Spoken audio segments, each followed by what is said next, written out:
අන්න දෙමලිච්ච කූඩුවයි දෙමලිච්ච පැටවුන්. අන්න දෙමලිච්ච කූඩුව. බයි ලොකු කූඩුවක් හැබැයි දෙමලිච්ච කූඩුව. සාමාන්‍යයෙන් ඔය මේ සාමාන්‍ය ඔය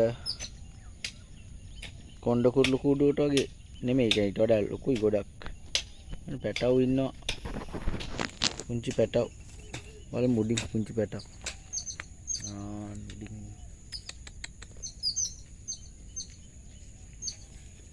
පුංචි පැටවු.